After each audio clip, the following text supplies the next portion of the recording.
Peace be upon you. Today I want us to go on a journey together. This isn't just about facts and figures. It's a journey of understanding. We're going to explore the absolutely incredible, mind-bogglingly intricate system that Allah subhanahu wa ta'ala has designed for the creation of life. This is all about decoding the path to motherhood and really starting to make sense of the signs and signals along the way. So let's begin. So let's start with a question, and I want you to be really honest with yourself. Do you ever feel like your body is just sending you the most confusing signals imaginable? It can be one of the most frustrating, isolating feelings in the world. You feel like you're doing everything right. You're hoping, you're making dua, but your body seems to be speaking a language you just can't understand.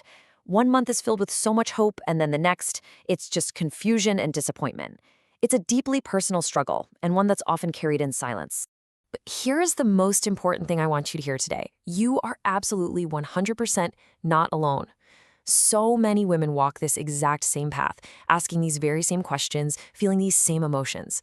So let's make a deal. Let's think of this time together as our shared space, a place where we can finally listen to what your body might be trying to tell you. Together, we're going to decode those signals, piece by piece. All right, so where do we even begin? Well, when we really look at the challenges that can sometimes delay pregnancy, they almost always fall into one of two major categories. I want you to think of it like you're troubleshooting a really complex, beautiful machine. The first question you have to ask is the problem with the instructions being sent from the main computer, or is the problem with the physical parts of the machine itself? And that's exactly what we see here. On one side, we have what we call functional issues. This is all about the body's messaging system, the commands, the signals, the hormones. Think of this as the command center. Then, on the other side, we have organic issues. These are physical, structural problems within the workshop itself. We're talking about the uterus and its immediate environment. To really get a handle on this, let's start by taking a look inside that command center. So imagine this high-tech control room.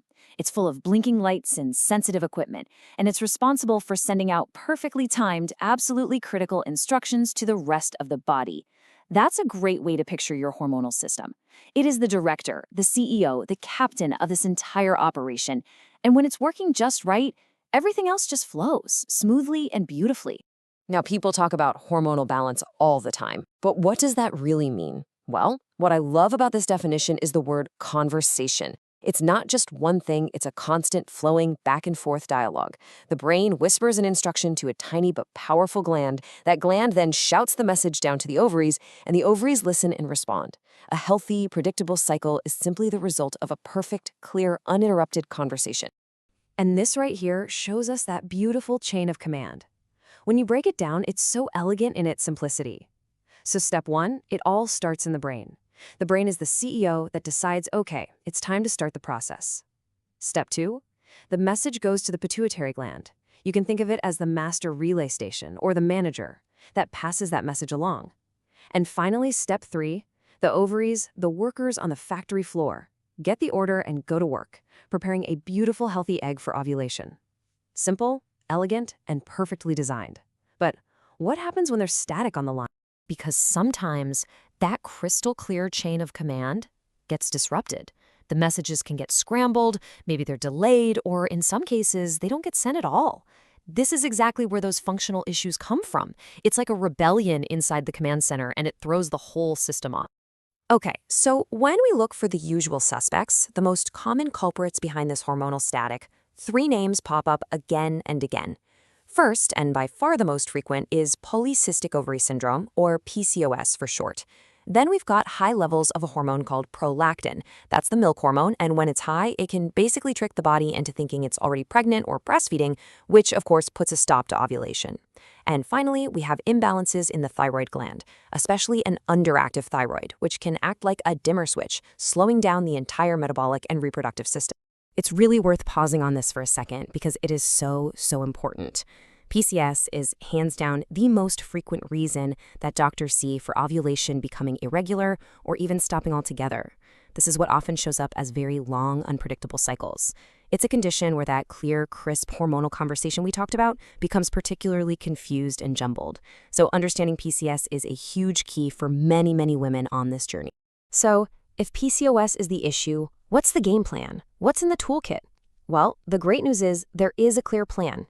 It always starts with the foundation, lifestyle. Weight management through a healthy diet and regular exercise is the single most powerful first step you can take. Then there are medications like metformin, which you might also know as glucophage. This can be a huge help with something called insulin resistance, which often goes hand in hand with PCOS. And for directly stimulating ovulation, a medication called letrozole or Femara is often incredibly effective. The point is, there are tools and there is a clear path forward. Okay, I want you to really think about this because this is our big turning point, our mid-explainer hook. Let's imagine a scenario where the command center is flawless. The brain is sending signals right on time. The hormones are perfectly balanced. Ovulation is happening every single month like clockwork. But pregnancy still isn't happening. What on earth could be going on? Well, this means we need to leave the control room entirely and go take a good hard look at the workshop itself. And that workshop, of course, is the uterus. It's this beautiful, miraculous space that Allah designed to welcome and nurture new life.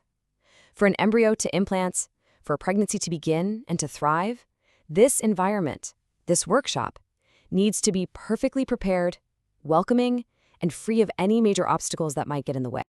So what kind of obstacles are we talking about? What might we find during an inspection of the workshop? Well, the most common things are uterine fibroids, which are basically non-cancerous growths of muscle tissue. Then you have polyps, which you can think of as small skin tags growing on the uterine lining. And then there's a condition called adenomyosis, which is a bit more complex, where the lining tissue actually grows into the muscular wall of the uterus. These are the main organic issues that can potentially interfere with an embryo's ability to find a safe home and to grow. And here is the single most important, crucial point about these workshop issues. When it comes to things like fibroids and polyps, it's not just about whether you have one or not. It is all about location, location, location. Seriously, a fibroid growing on the outside of the uterus might have zero effect on pregnancy whatsoever. But even a tiny little polyp or fibroid located right inside the uterine cavity, exactly where that tiny embryo needs to implant, that can be a huge barrier. So it's not just the what, it's the where and how big that really, truly matters. Okay, so we've looked at the command center and we've inspected the workshop. We've identified the potential issues, both functional and organic. Now, let's talk about the most important part, hope. Let's talk about the real, tangible toolkit you have for this journey ahead. Because I promise you, knowledge is the first and the most powerful tool of all. This little table does a great job of summarizing the proactive steps that can be taken. You see letrozole, which we know is for stimulating ovulation when the command center needs a nudge. There's metformin for helping with insulin regulation in cases like PCOS. And then you have the absolute foundations like vitamin D and folic acid, which are so important for preparing the body for a healthy pregnancy. And notice that last one? Vitamin E for improving sperm motility.